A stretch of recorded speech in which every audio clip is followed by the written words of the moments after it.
Graça e paz, irmãos e irmãs. Vamos, neste momento, iniciar mais um culto de louvor e de adoração ao Senhor, nosso Deus. Iniciando esse culto, vamos orar. Vamos pedir a graça dele mais uma vez sobre nós. Senhor Deus, em nome de Jesus, nós te louvamos, Pai, porque o Senhor nos dá esta oportunidade, Senhor, de estarmos neste momento, cada um em sua casa, cada um no seu local, mas reunidos, ó Deus, e unidos pelo Teu Santo Espírito, ó Pai, diante de Ti. Nós te louvamos porque o Senhor recebe o nosso culto e a nossa adoração. O Senhor não rejeita no coração àqueles que Te buscam com todo o ser.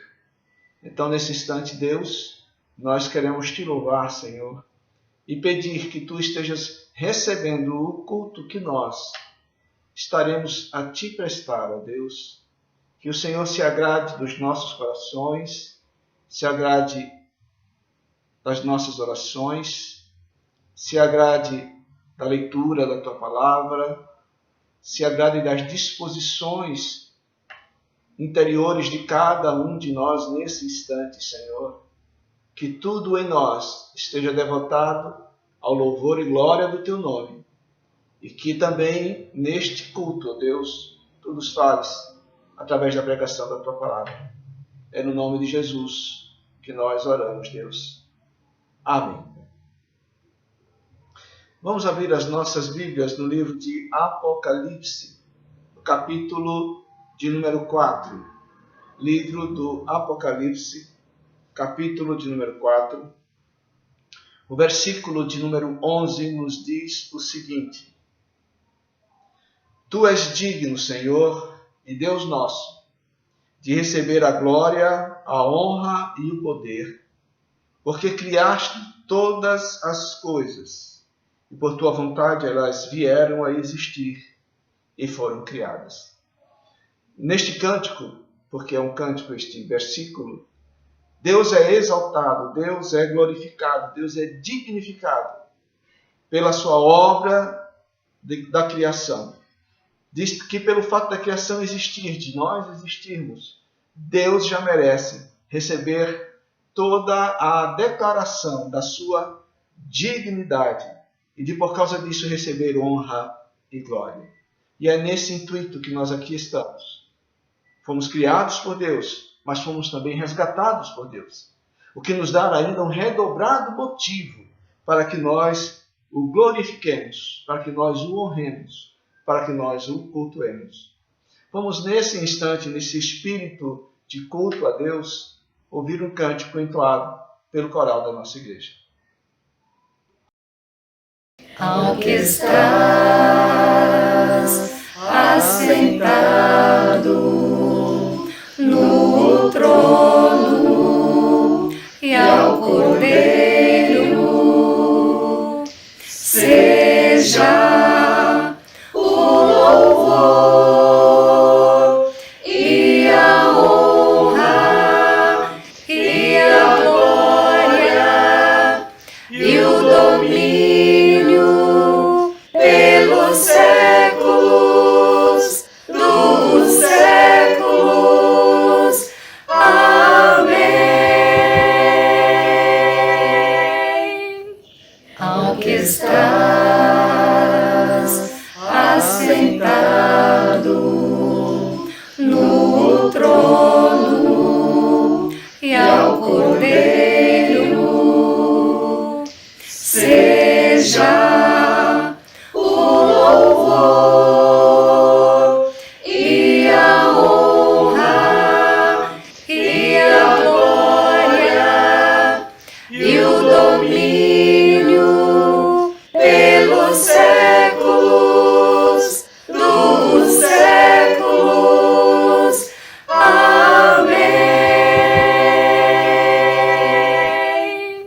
Havendo ouvido este cântico, vamos agora continuar uma leitura no livro do Apocalipse, só que desta vez no capítulo de número 5, versículos de números 9 e 10, parte do versículo de número 9 e o versículo de número 10. Apocalipse 5, 9 e 10 diz assim: Digno és de pegar o livro e de quebrar os selos, porque foste morto, e com teu sangue compraste para Deus os que procedem de toda a tribo, língua, povo e nação. E para o nosso Deus os constituíste reino e sacerdotes, e eles reinarão sobre a terra. À medida que no versículo 11 do capítulo número 4, toda a dignificação, honra e glória são dirigidas a Deus Pai. Nestes versículos que nós lemos no capítulo número 5, a honra e a glória são tributadas ao Cordeiro, ao Filho de Deus. E há uma razão muito específica pela qual ele é dignificado. Diz aqui, porque foste morto e com o teu sangue compraste para Deus os que procedem de toda tribo, língua, povo e nação. A nossa libertação, a nossa redenção foi a obra de Cristo por nós. Obra que ninguém podia realizar. Ele, em nome do Pai, para a glória do Pai, veio e realizou. Doou-se a si mesmo.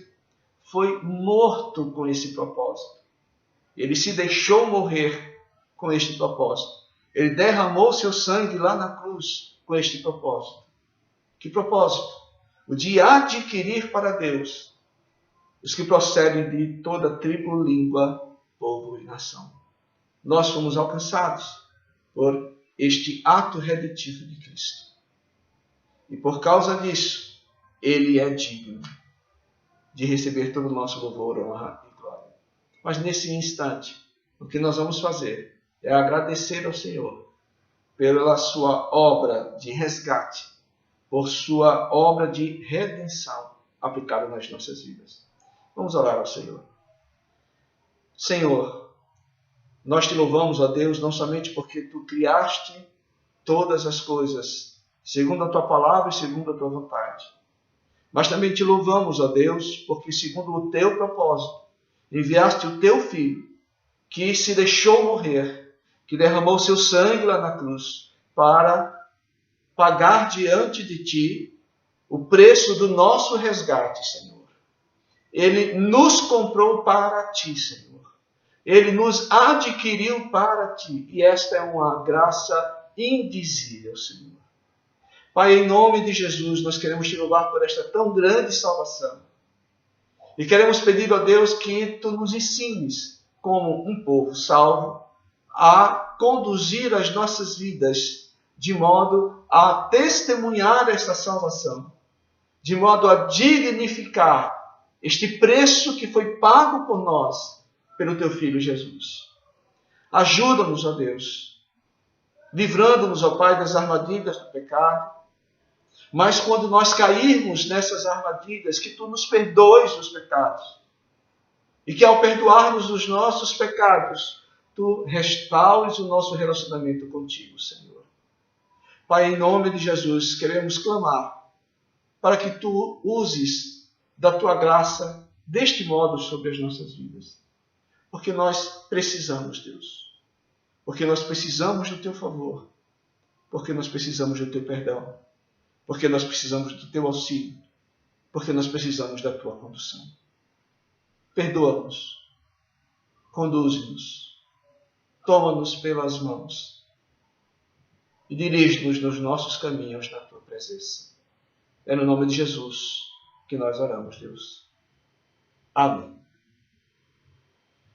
Vamos agora ouvir um cântico que está diretamente relacionado com a mensagem que nós vamos refletir nesta noite. Vamos ouvir, portanto, este cântico chamado 23, um cântico composto pelo grupo Sola.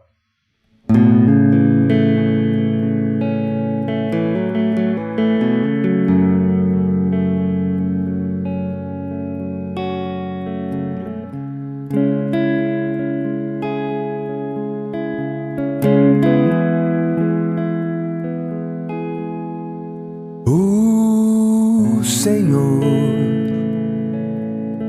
é o meu pastor, sei que nada irá me faltar. Em campos bons me faz deitar, por águas calmas me levará. Os meus pés fazes andar na estrada da retidão. Se do caminho eu desviar, o teu castigo me consolará. Se o Senhor é o meu pastor, aquilo que eu não tenho, eu não preciso. Se o Senhor é o meu pastor, aquilo que eu não tenho, eu não preciso.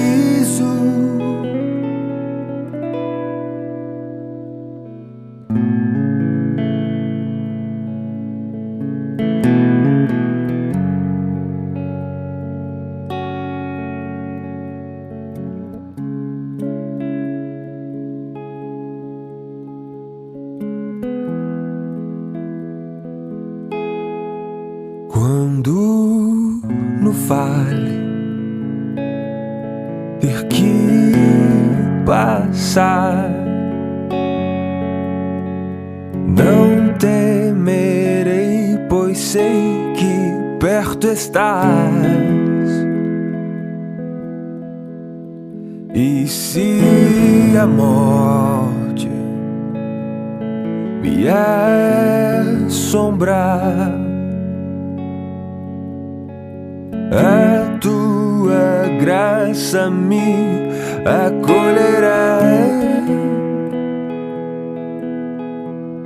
Misericórdia e compaixão todos os dias me acompanharão, e para sempre eu morarei na eternidade onde estás. Se o Senhor é meu pastor, aquilo que eu não tenho, eu não preciso. Se o Senhor é o meu pastor, aquilo que eu não tenho, eu não preciso desejar.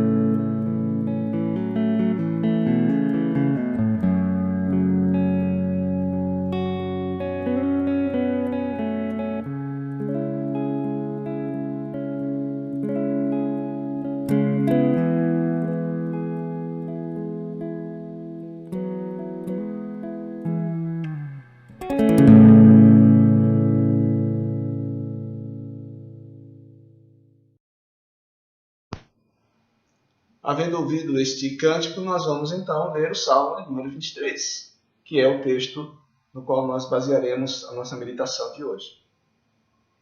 Salmo 23. O Senhor é meu pastor, nada me faltará. Ele me faz repousar em pastos verdejantes, leva-me para junto das águas de descanso, refrigera minha alma. Guia-me pelas veredas da justiça por amor do seu nome. Ainda que eu ande pelo vale da sombra da morte, não temerei mal nenhum, porque tu estás comigo. O teu bordão e o teu cajado me consolam. Preparas-me uma mesa na presença dos meus adversários.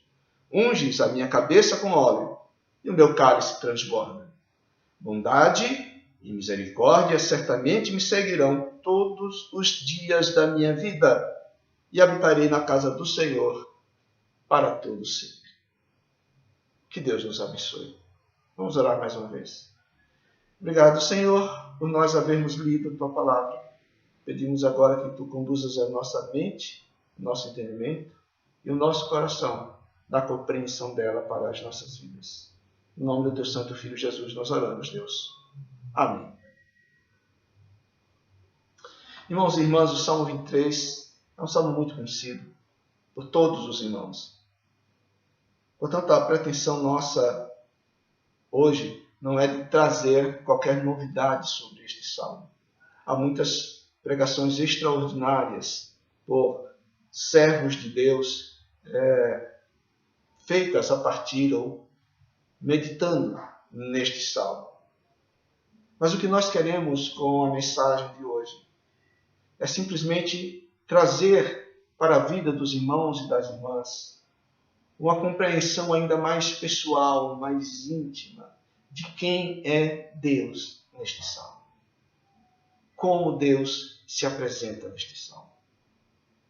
Para nós entendermos a apresentação que é feita de Deus neste salmo, precisamos prestar atenção para o fato de que nele Deus é apresentado com duas figuras, ou através de duas figuras diferentes. A primeira é a figura de um pastor que cuida das suas ovelhas. A segunda é de um anfitrião que recebe o seu hóspede.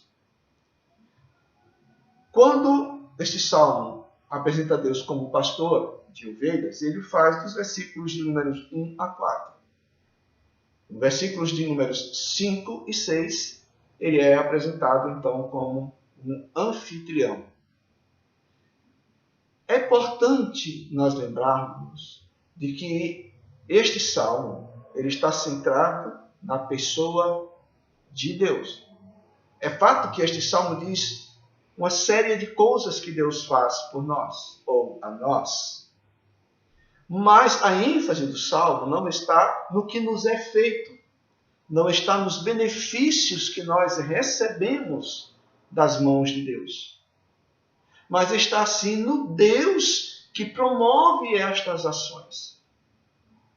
A intenção, portanto, deste salmo não é que nós nos regozijemos naquilo que a nós está dito no salmo dirigido, mas na pessoa de Deus, que é aquele que cuida das suas ovelhas e que bem recebe o seu hóspede.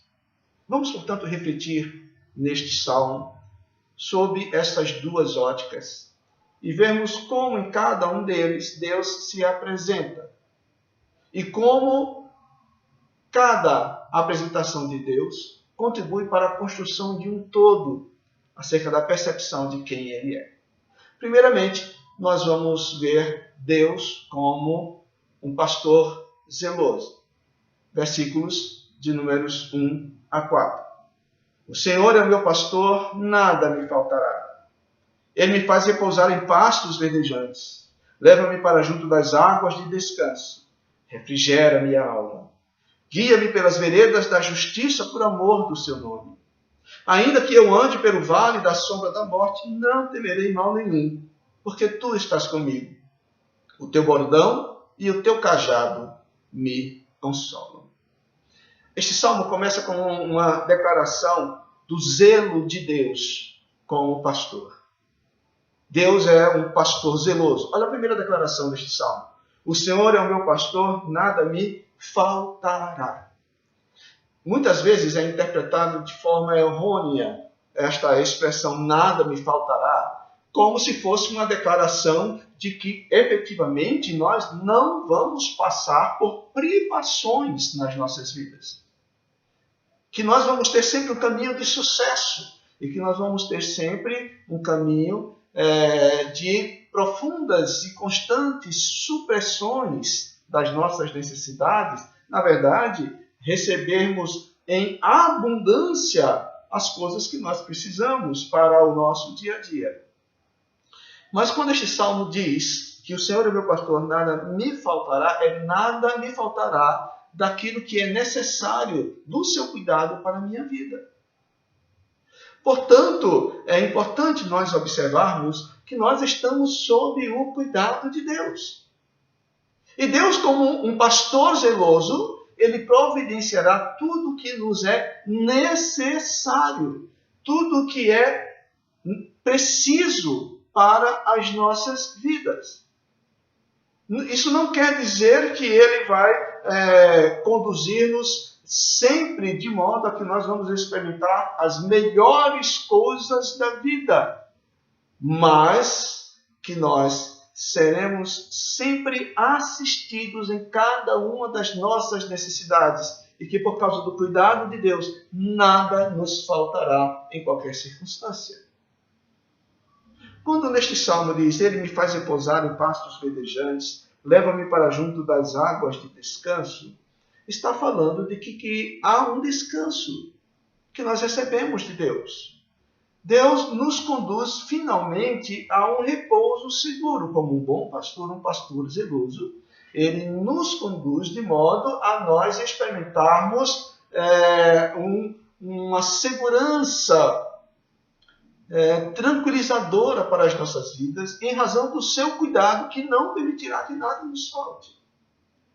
Mas a força maior dessa expressão, na verdade, está na declaração inicial do versículo número 3, que é o que fecha o que está dito no versículo número 2. Ele me faz repousar em pastos verdejantes, leva-me para junto das águas de descanso, e termina dizendo, refrigera-me a alma. Alma aqui é a vida do ser humano. Era o ser humano em sua vida. E observe o que é dito aqui. Na nossa tradução está escrito assim, refrigera minha alma. Como Deus traz o refrigério para a nossa alma? Conduzindo-nos a pastos verdejantes e a águas de descanso. Ou seja, nos levando a um repouso seguro.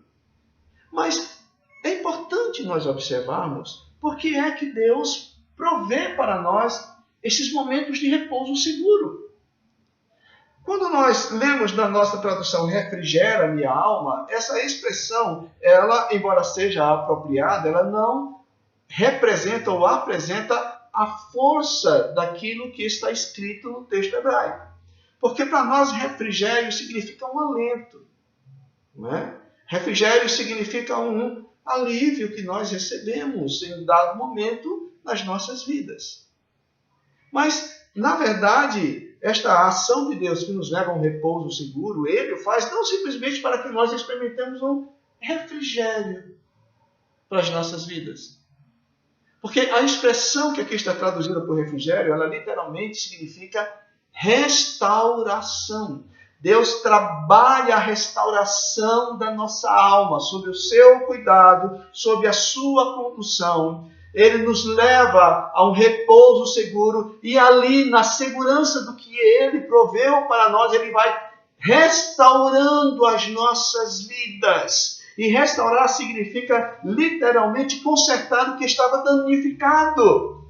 Ajeitar, reparar o que havia sido corroído, havia sido perdido, havia sido trincado, havia sido abatido. Então, o que Deus faz por nós como um pastor zeloso é mais do que simplesmente nos conduzir a descanso, não é? A pastos verdejantes. A finalidade dele, o trabalho dele como pastor é restaurar a nossa alma. Ele traz os reparos necessários para a nossa existência. Ele traz os reparos necessários para a nossa vida. Os reparos que nós tanto necessitamos. Portanto, não se trata simplesmente este salmo de uma condução pacífica, não é? Nas nossas vidas.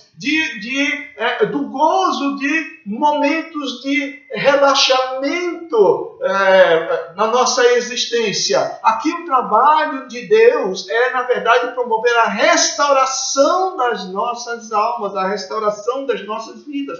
Quando Ele nos conduz para essas experiências, Ele está tratando do nosso coração, Ele está tratando da nossa existência, Ele está tratando das nossas almas. E depois que Ele trata das nossas almas, depois que Ele repara os danos que a vida nos causou, depois que Ele repara as trincas na vida e na alma que as adversidades nos trouxeram, Ele também agora nos ensina a andar num caminho de justiça.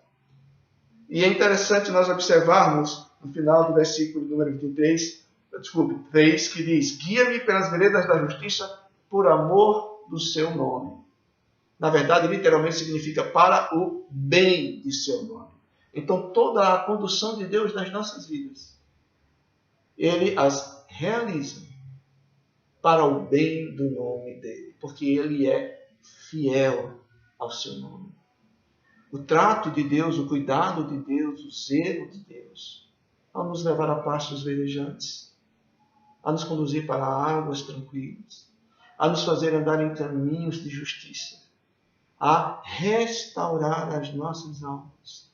É para que o nome dele se torne bendito através daquilo que ele faz nas nossas vidas. Tanto é que nós não podemos desconsiderar Deus como um pastor daquilo que está escrito no versículo de número 4. Embora os versículos de números 1 a 3 tragam para nós a imagem de algo deleitoso, pacífico, seguro, tranquilo, a linguagem do versículo de número 4 é uma linguagem bem mais contundente, bem mais pesada, porque diz assim: ainda que eu ande pelo vale da sombra da morte, não temerei mal nenhum, porque tu estás comigo, o teu bordão e o teu cajado me consolam.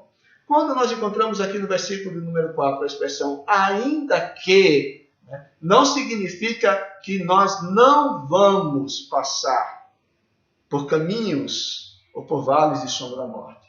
A ideia aqui é que quando eu passo por experiências como estas, ainda assim eu não temerei mal nenhum. Porque, irmãos e irmãs, nós temos os nossos momentos de vale da sombra da morte. Nós passamos por momentos de perigos. Nós passamos por momentos de desespero. Muitas vezes nós somos nas nossas vidas conduzidos por caminhos. Vale, nesse sentido, significa um desfiladeiro em meio a montanhas. Às vezes nós somos conduzidos a situações como essa, a um caminho estreito e perigoso. E a única coisa que nós temos que fazer em meio a ele é continuar seguindo em frente, enfrentando o que possa vir. E muitas vezes mesmo temendo o que está ao nosso lado, ou o que possa estar na próxima curva, o que possa estar atrás, escondido atrás de uma rocha à nossa frente, como ovelhas. Mas observe o que é que o salmista disse acerca de Deus numa situação como essa. Ainda que. Porque esse Deus é um Deus zeloso. E como um Deus zeloso, mesmo quando nós temos que passar por caminhos de vale, de sombra, da morte, esse texto nos diz que Deus é o Deus que nos protege das vicissitudes da vida. Ainda que eu ande pelo vale da sombra da morte, não temerei mal nenhum. Mas vamos entender um pouquinho por que o salmista diz que ele não vai temer mal nenhum. Bem, certamente, a força, o elemento primordial do não temor do salmista é porque Deus está com ele. É a certeza da presença de Deus. Mesmo no vale da sombra da morte, Deus está conosco. Ainda que nós tenhamos que passar por experiências como essa, Deus está conosco. Deus não nos abandona. Ele é um pastor zeloso. E ele permanece conosco quando nós temos que passar pelo vale da sombra da morte. Ele não se aparta de nós. Ele continua ao nosso lado. Ele continua presente junto à nossa vida. Mas ele atua de uma forma muito especial nesses momentos de perigo. O teu bordão e o teu cajado me consolam.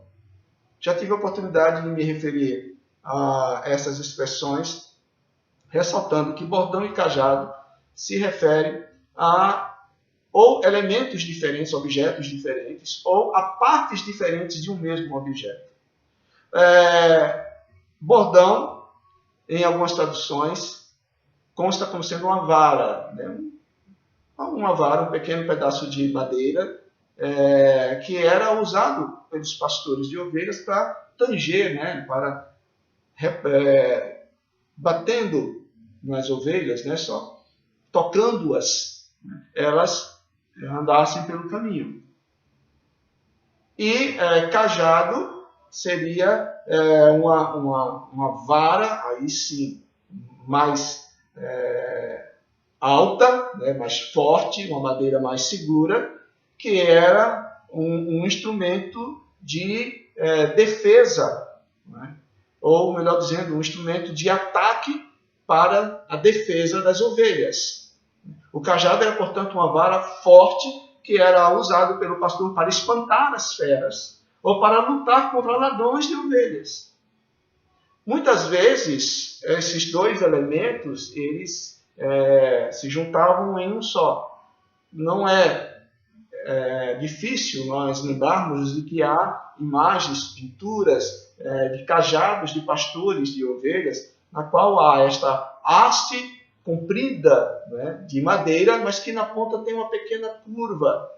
Esse cajado assim elaborado, ele se prestava às duas funções. Com aquela parte curva, ele puxava a ovelha para ela permanecer junto ao rebanho.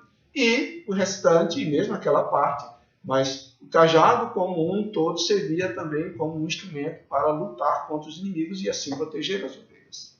É assim que Deus faz conosco. Deus está conosco, mas Ele está conosco, nos conduzindo no vale da sombra da morte e nos protegendo dos inimigos que certamente ali espreitam as nossas vidas. Deus é um Deus zeloso. Deus é um Deus que nos conduz a repouso seguro. Deus é um Deus que concede, trabalha a sua proteção nas nossas vidas em todo momento que nós vivamos. Mas deixe-me só fazer uma observação nesta primeira parte do Salmo, que apresenta Deus como um pastor zeloso. Muitas vezes nós não conseguimos perceber que o que está expresso nos versículos números 2 e 3 são o resultado final do que está expresso no versículo de número 4. Lembram de que leva para pastos verdejantes e águas de descanso, e ali Deus restaura a alma por causa dos perigos passados na caminhada. Nós muitas vezes não percebemos isto. Neste salmo, o que está escrito no início é o resultado ou o estado final do que consta no versículo de número 4. Muitas vezes o que nós queremos é estar em pastos verdejantes, em águas tranquilas, sem que nós passemos pelo vale da sombra da morte. Mas o que nós encontramos neste salmo é que nas nossas vidas, que certamente são afetadas por perigos que nos cercam, Deus nos conduz como pastor zeloso. Deus nos protege como pastor zeloso. ao longo de toda essa trilha. E ao final dela, encontramos pastos verdejantes, águas de descanso. E assim, a nossa alma e a nossa vida é restaurada. Mas, este salmo também apresenta Deus como um anfitrião gracioso. Versículos de números 5 e 6. Preparas-me uma mesa na presença dos meus adversários. Unges a minha cabeça com óleo, e o meu cálice transborda. Bondade e misericórdia certamente me seguirão todos os dias da minha vida, e habitarei na casa do Senhor para todo sempre. Como eu já disse, embora este salmo seja um único salmo, ele na verdade apresenta Deus através de duas figuras diferentes. Já vimos como ele apresenta Deus, na primeira parte, como um pastor zeloso. Mas agora nós também vamos ver como ele apresenta Deus para nós como um anfitrião gracioso. E essa figura, ou essas figuras do pastor de ovelhas e do anfitrião, eram figuras muito próximas do coração e do entendimento e da experiência do povo judeu na antiguidade. E eram figuras preciosas, porque havia pastores, culturalmente falando, que eram responsáveis pelo cuidado dos rebanhos de muitas pessoas. O pastor não cuidava somente das suas ovelhas, somente do seu rebanho, mas ele também cuidava das ovelhas ou dos rebanhos dos integrantes de toda a aldeia, de modo que ele era responsável pelo cuidado daquilo que era dos outros. Então, um pastor de ovelha, ele era tido como uma pessoa extremamente confiável e extremamente útil para aquela sociedade. Mas agora nós estamos vendo Deus sendo apresentado como um anfitrião. E uma das características da sociedade judaica antiga, e até recentemente, é a da boa recepção aos viajantes.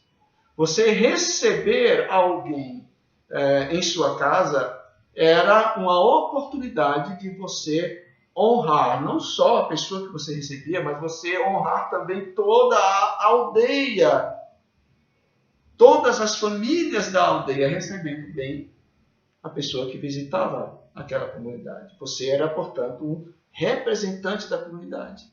Tudo aquilo que você fizesse haveria de repercutir na fama de toda aquela sociedade, de todo aquele grupo. Portanto, o anfitrião também era uma pessoa muito importante dentro daquela cultura. E aqui Deus é apresentado como um anfitrião. Bem, a fama do anfitrião, ela estaria totalmente repousada na impressão que o hóspede haveria de ter com os atos dele. E é interessante nós observarmos aqui, então, quais são as impressões que são deixadas na vida do hóspede pelo anfitrião, que é Deus. Primeiro, ele diz assim, que Deus, como um anfitrião, preparas-me uma mesa na presença dos meus adversários. Deus é o Deus que dignifica o seu hóspede diante dos inimigos. A ideia é que um grande banquete foi convocado. E o interessante é que as pessoas caminham para aquela convocação. E quando chegam lá, elas ficam perguntando, mas quem será recebido por este Senhor? Quem será recebido por este anfitrião? Você entrar na casa de um anfitrião, sentar-se junto a ele, você receber a unção de óleo sobre a sua cabeça, você ter toda uma farta refeição preparada, era um ato de honra que era dado, dirigido a você. E aqui o que nós encontramos a ideia de que no meio de toda aquela multidão, e que aqui Deus coloca como sendo os inimigos daquele hóspede, Certamente aqueles inimigos esperariam o seguinte: olha, que ele seja tratado com absoluta rejeição, que ele seja humilhado, que ele seja envergonhado. As disposições dos inimigos para com aquele hóspede eram disposições danosas. Eles torciam, eles desejavam, eles queriam a humilhação e a derrota daquele anfitrião. Mas Deus, como um anfitrião gracioso, ele recebe aquele hóspede, eu acabei de dizer, né? Queriam o dano, a vergonha do anfitrião, não. Queriam o dano, a vergonha daquele hóspede. Mas Deus, como um anfitrião gracioso, ele dignifica aquele hóspede diante do olhar de todos os seus inimigos. Isso significa que ele recebe honra da parte de Deus. Quando ele se apresenta junto com aquela multidão, Deus o chama à sua frente. E Deus, chamando-o, desenvolve os atos que eram os atos culturais de uma recepção digna. Ungia a cabeça com óleo e servia um cálice para mitigar a sede. E o interessante é que quando nós olhamos para estas expressões, nós podemos observar que Deus prepara uma mesa para mim. E neste ato, quando eu chego à presença de Deus, Ele me chama e Ele, diante de todos, unge a minha cabeça e torna o meu cálice repleto. A ideia deste salmo não é efetivamente a de um banquete físico, a de um óleo físico derramado sobre a cabeça ou de um cálice de vinho colocado na nossa presença, nas nossas mãos. É tudo uma metáfora, é tudo uma linguagem que diz da bondade de Deus que é dada àquele a qual Ele ama. O cálice que transborda significa que eu tenho um prazer imenso. A minha alegria é uma alegria transbordante pela honra com a qual Deus me trata. Ele não me rejeitou. Os meus inimigos poderiam ter me rejeitado. Os meus inimigos intentavam a minha derrota e a minha humilhação. Mas diante de Deus eu encontro aceitação. E mais do que isso, eu encontro honra. E mais do que isso, por causa da aceitação e da honra, eu me deleito no que Deus faz pela minha vida. Mas há ainda o versículo de número 6, que diz: bondade e misericórdia certamente me seguirão todos os dias da minha vida. E deixe-me explicar este versículo, porque também aqui é um dado cultural que pode nos escapar. Quando alguém era convidado a comparecer diante de alguém, aquele que convidava, se a pessoa morava distante, aquele que convidava geralmente enviava pessoas, seus servos ou seus amigos, seus representantes, fosse quem fosse, para irem até a casa do convidado, anunciar a ele o convite, aguardar a preparação daquele convidado e acompanhar aquele convidado no trajeto até a casa daquele que o convidou. Aqui o que o salmista está dizendo é que Deus faz com que bondade e misericórdia que vem dele sejam os companheiros de viagem dele até a presença de Deus. Bondade e misericórdia são as colunas que Deus estabelece ao nosso lado ao longo de toda a nossa caminhada até a sua presença. Ele não somente nos honra diante dos inimigos, não somente ao nos honrar, Ele faz com que os nossos corações transbordem de prazer e de deleite desse Deus. Mas Ele, como bom anfitrião, Ele providencia os companheiros necessários, seguros, atentos, fiéis e contínuos à nossa viagem. Bondade e misericórdia. E bondade e misericórdia me seguirão, diz o texto, todos os dias da minha vida. E aqui há um detalhe bastante interessante. A ideia, neste versículo número 6, é de que esta caminhada até a presença do Senhor, até a casa do Senhor, é uma caminhada que leva toda a vida, não é uma caminhada pequena. Mas é um trajeto longo.